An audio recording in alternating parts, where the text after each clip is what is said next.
তুই এদিক ওদিক করছিস, তোর হয়ে গেছে 11 দাগ। হ্যাঁ, বাহ, ঠিক আছে গোপী।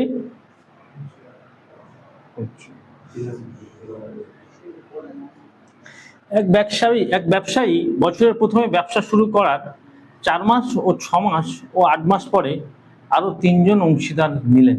বাহ। 4 জন যথাক্রমে 10,000 টাকা, 8,000 টাকা, 12,000 ও 16,000 টাকা বিনিয়োগ করেন।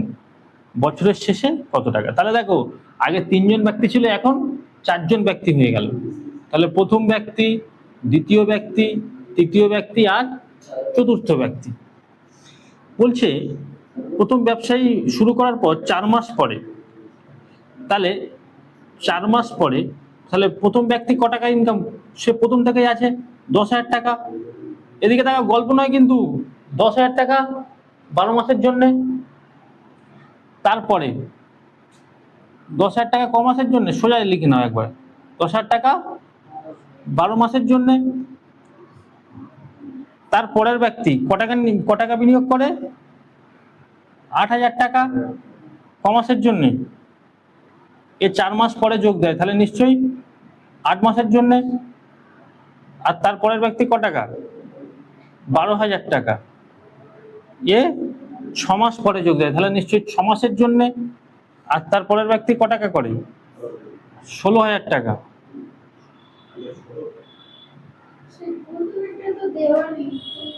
ষোলো হাজার টাকা বলছি, 16,000 টাকায় 8 মাস পরে, তার মানে 4 মাস পরে।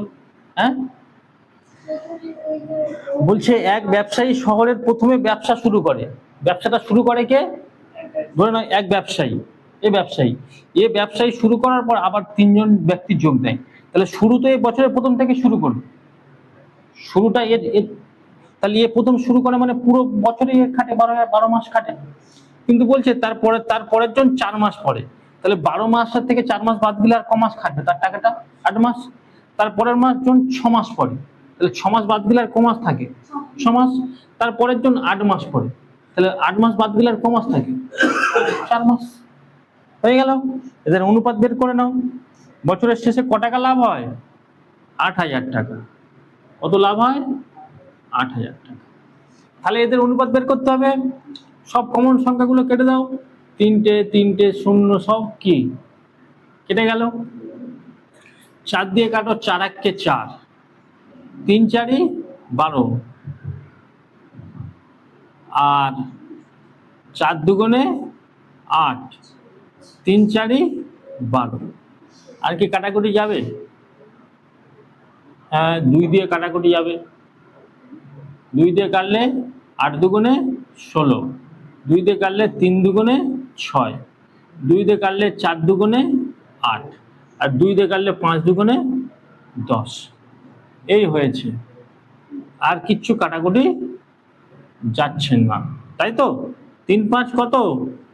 15, 4 2 8, 3 তিরিক্ষে 4 2 8, 3 তিরিক্ষে 9, আর এটা 8 1 8। এই হয়ে গেল কি এদের অনুপাত। তাহলে 15 আর 9 কত হয়? 15 আর 9 হয় 24, আর 8 2 16, 24 আর 16 কত হয়? 40। জানতে চেয়েছে কি? জানতে চেয়েছে যে ওই ব্যবসায়ী, তাহলে ওই ব্যবসায়ী মানে কোন ব্যবসায়ী? যে প্রথম শুরু করেছে ব্যবসাটা, তার অনুপাত কত? 15। 40 দুগুণে কত?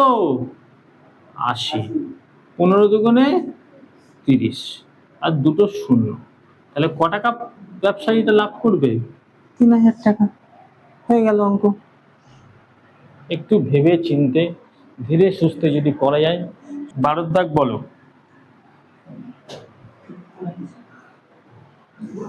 12 দাগ, এ এবং বি যথাক্রমে 15,000 এবং 9,000 টাকা দিয়ে একটি ব্যবসা শুরু করে। এদিকে তাকাও, গল্প নয় কিন্তু, প্রত্যেকটা অঙ্ক খুব গুরুত্বপূর্ণ। হালকা হালকা একটু ডিফারেন্স, সামান্যটুকু একটু এদিক ওদিক করবে তো পুরো অঙ্ক চলে যাবে, ভুল হয়ে যাবে। ঠিক আছে?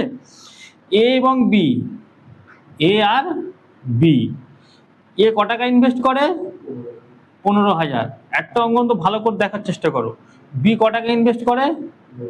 9,000 টাকা দিয়ে একটি ব্যবসা শুরু করে।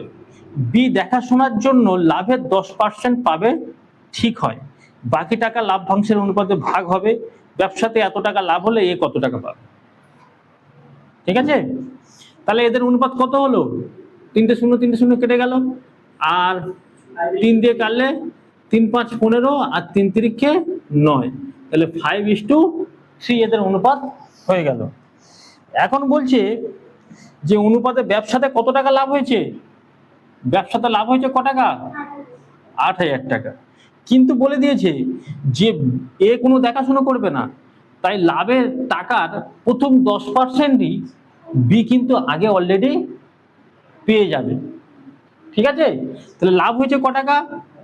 8,000 টাকা। 8,000 টাকার 10% কত? 800 টাকা। তাহলে 800 টাকা বাদ দিলে বাকি থাকে কত? 7,200। এই টাকাটা কিন্তু ভাগ হবে, এই 8,000 টাকাটা কিন্তু ভাগ হবে না। খুব গুরুত্বপূর্ণ অঙ্ক কিন্তু। পার্সেন্টেজ যখনই বলবে, মূল লাভের আগে 10% তোমার বাদ দিয়ে দিতে হবে। তাহলে বাদ দিয়ে দিলে 8,000 টাকা থেকে 8,000-এর 10% কত? 800। 800 টাকা বাদ দিলে কত থাকে? 7,200। এখন বলছে এ কত টাকা পাবে, তাহলে 5 আর 3 কত? 8, এর কত? 5, ব্যাস করে দাও। 8 লং 72 আর 5 লং 45, তাহলে কত হলো? 4,500 টাকা। কে পাবে? এ। বোঝা গেল? কিন্তু যদি 8,000 টাকা ধরে করো তাহলে কিন্তু অঙ্কটা কি হবে? সম্পূর্ণ ভুল। তারপর তুমি তোমার নিজের ভুল।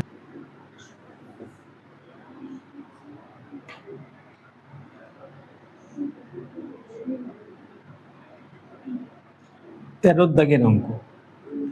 একটি ব্যবসাতে এ এবং বি যথাক্রমে 1/3 এবং 1/4 অংশ, 1/3 এবং 1/4 অংশ মোট সময়ের 1/4 এবং 1/3 অংশ সময়ের জন্য বিনিয়োগ করে। বাকি মূলধন সি এত অংশ সময়ের জন্য বিনিয়োগ করে। বাহ, তাহলে কে কে আছে? এ আছে, বি আছে, আর সি আছে। এ মোট মূলধনের 3/1 মানে 1/3 অংশ,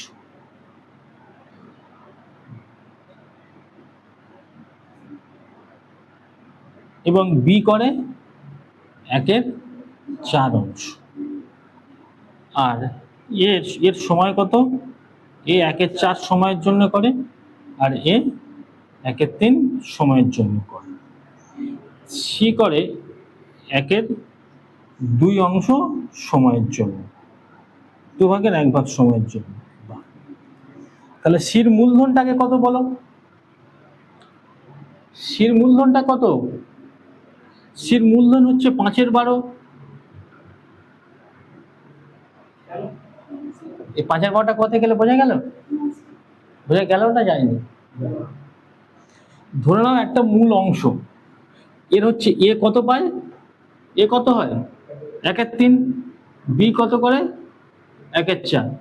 এই ভগ্নাংশগুলো যোগ করলে কত হবে? 3 4 12, 4 আর কত? 3, 4 3 কত? 7/12। তাহলে দুজনে মিলে 12 ভাগের মধ্যে 7 ভাগ ইনভেস্ট করেছে। দুজনে মিলে এ আর বি মিলে 12 ভাগের মধ্যে 7 ভাগ ইনভেস্ট করেছে। তাহলে সি বাকি থাকে কত? 5 ভাগ। 12 ভাগের মধ্যে তাহলে 5 ভাগ ইনভেস্ট করে কে? সি। সেই জন্য 5/12। বোঝা গেল না? বোঝা যায়নি? এবার এই দুটো গুণ করে দিয়ে এদের অনুপাত বের করা। এই কাজটা একটু করার চেষ্টা করো, দেখি তোমরা কে পারো। তাহলে এটা কত হবে? 1/12। এটা কত হবে? 1/12। আর এটা কত হবে? 5/24। তাহলে এদের লসাগু কত হবে? এদের লসাগু কত হবে? নিশ্চয়ই 24 হবে। তাহলে 12 দুগুণে 24, 12 দুগুণে 24, 24 24 কেটে গেল, কত থাকলো? 5। 2:2:5। এবার তোমার জানতে চেয়েছে, কি জানতে চেয়েছে? যে ব্যবসার শেষে 18,000 টাকা লাভ। কত টাকা লাভ? 18,000 টাকা লাভ। 18,000 টাকা লাভ হলে এ কত টাকা পাবে? এর কত? 2। তাহলে 2 2 4 আর 5 9, ন দুগুণে 18, 2 দুগুণে 4। দেখ কিছু আছে অঙ্কটা, এ হয়ে গেল। এ কত টাকা পেলো? 4,000।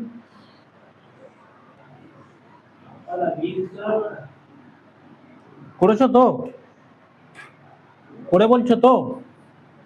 হ্যাঁ,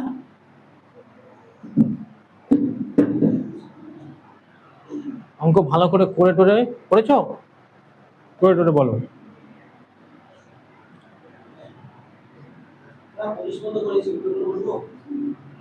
25 আবার শেষের দিকে নিয়ে নেবো, 30 পর্যন্ত করো। হ্যাঁ 36টা, দেখো চেষ্টা করা শেষ করা। 14 দাগ, এ এবং বি দুজন ব্যবসায়ী, ঠিক আছে, 2:3 অনুপাতে ব্যবসাতে মূলধন বিনিয়োগ করে, ঠিক আছে। এ 8 মাস পরে ব্যবসা ছেড়ে দেয়, তাহলে সেই 8 মাস তো টাকাটা খাটে, হ্যাঁ কি না? খাটে। ব্যবসাতে 4:3 অনুপাতে লাভ্যাংশ বন্টিত হলে বি কত টাকা বি কত মাস ব্যবসাতে যুক্ত ছিল? এ 8 মাস পরে ব্যবসাটা ছেড়ে দেয়, তাহলে এর অনুপাত কত? 2:8, আর বি এর কত? 3। এদের লাভ্যাংশ কত বলেছে? 4:3। তাহলে জানতে চেয়েছে যে বির মাস তো জানি না, আমি মনে করে নিই এক্স। বি কত মাস যুক্ত ছিল? এক্স। তাহলে কাটাকুটি করে দাও, 3 3 কি হয়ে গেল? সমান সমান চিহ্নের ওপারে, ভালো করে দেখে নাও, সমান চিহ্নের এপারে নিচে নিচে উপরে উপরে কাটাকুটি করা যায়। হ্যাঁ, এর টাকা 2 টাকা 8 মাসের জন্য খাটে, হ্যাঁ কি না? বি এর টাকা ক টাকা ইনভেস্ট করে? 3 মাস, কিন্তু ক মাসের জন্য খাটে সেটা তো আমি জানি না, তাহলে আমি মনে করছি 1 মাসের জন্য খাটে। হ্যাঁ, আর ওদের লাভের অনুপাত কত হয়? 4:3, তাহলে 4/3। 3 3 কি হয়ে গেল? কেটে গেল। 4 দুগুণে 8, 2 দুগুণে কত? তাহলে x সমান সমান কত? 4। তাহলে ক মাসের জন্য ব্যবসাটা, ক মাসের জন্য কেটেছিল ওর টাকা? 4 মাসের জন্য। ব্যাস উত্তর হয়ে গেল, 4 মাস। ক মাসের জন্য কেটেছিল? 4 মাসের জন্য ব্যবসায় নিযুক্ত ছিল। কে? 4 মাসের জন্য নিযুক্ত ছিল। আচ্ছা, এই অঙ্কে যদি এরকম প্রশ্ন পড়ে, ভালো করে শুনবে কিন্তু প্রশ্নটা। বলেছে যে বি টাকা বা বি ক মাসের জন্য ব্যবসায় যুক্ত ছিল, ক মাসের জন্য? উত্তর এসছে কত? 4 মাসের জন্য। যদি প্রশ্ন এটা থাকতো যে বি ক মাস পরে ব্যবসায় যুক্ত হয়েছিল, কি উত্তর হতো? 8 মাস। 4 মাস কিন্তু আর তখন হতো না। প্রশ্ন শুনে উত্তর দেবে কিন্তু, হ্যাঁ কি প্রশ্নটা আছে। 4 মাস দেখেই কিন্তু সঙ্গে সঙ্গে 4 মাস উত্তর দেবে, এর পরে এরকম অঙ্ক আছে, সেই জন্য আগে থেকে বলে দিলাম। তাহলে বি ক মাস পরে যুক্ত হয়েছিল?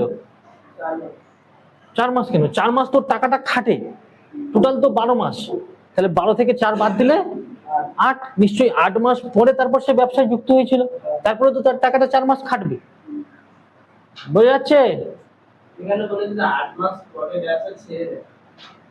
ওটা তো ইয়ে ছেড়ে দেয় বাবা, বীর কথা কি বলা আছে?